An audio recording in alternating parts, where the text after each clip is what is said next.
Salam teman-teman sekalian, berjumpa kembali dengan saya dalam video kali ini. Pada kesempatan kali ini teman-teman sekalian, kita akan membahas tentang berita viral yang masih berkaitan tentang babi ngepet.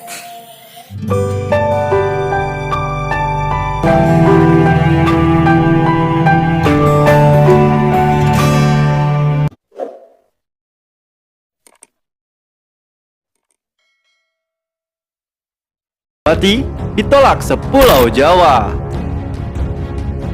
Pasca terbongkarnya cerita bohong tentang babi ngepet di Depok, kini seorang warga bernama Ibu Wati harus menerima pengusiran oleh warga di sekitar tempat tinggalnya sekarang.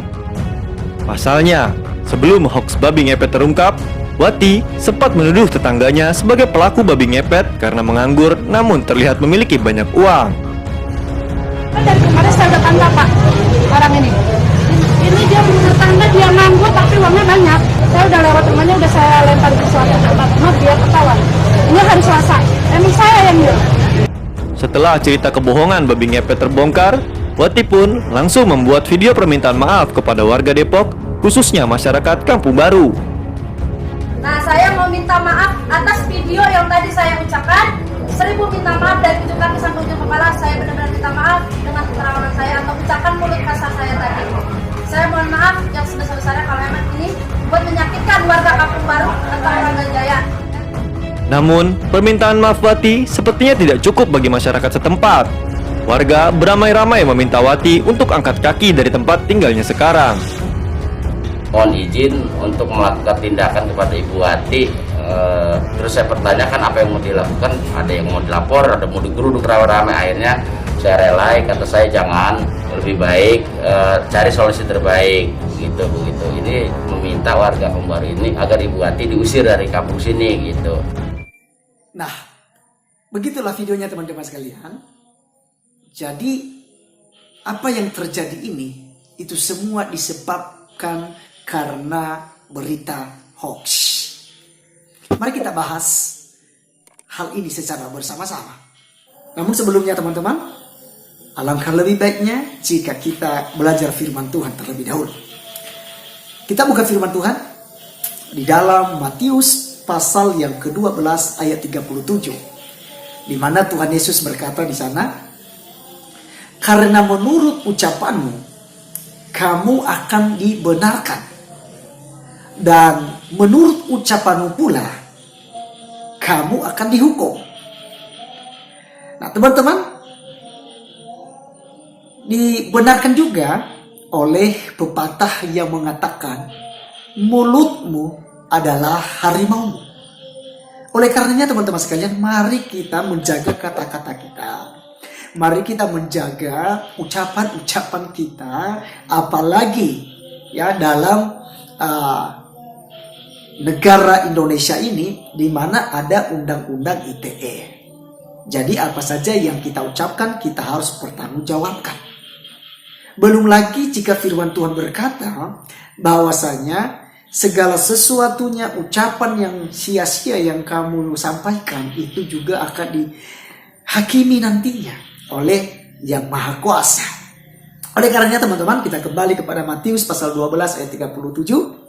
Bahwasanya karena menurut ucapanmu kamu akan dibenarkan. Teman-teman sekalian, jika kita memperkatakan yang benar, kita memperkatakan firman Tuhan, memperkatakan kesaksian-kesaksian yang membangun orang lain, memotivasi orang lain, maka orang-orang yang ada di sekitar kita akan membenarkan kita.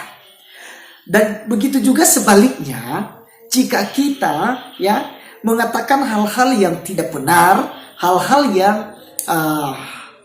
tidak ada buktinya, maka ya kita akan dihakimi menurut perkataan dan ucapan kita tersebut.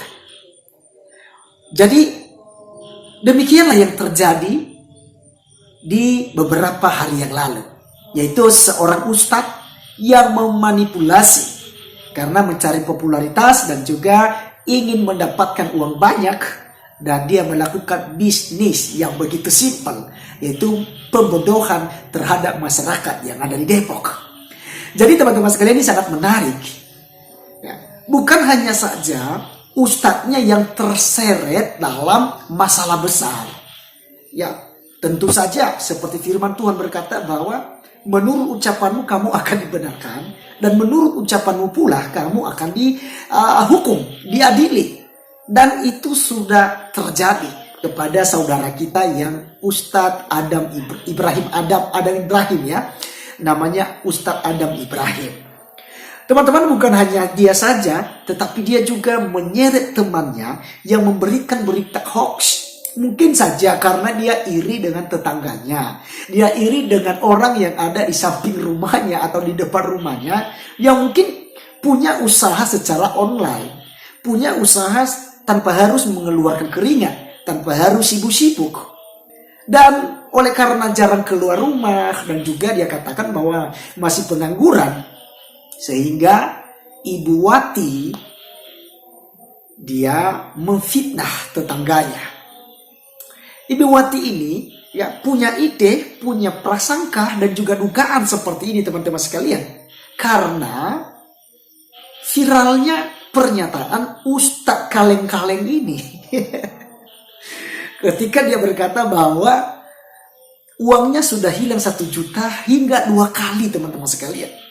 Dan di baliknya dia membelikan seekor babi dan dia viralkan sebagai babi ngepet. Karena dia tuduh babi. Lagi-lagi yang korban adalah babi teman-teman.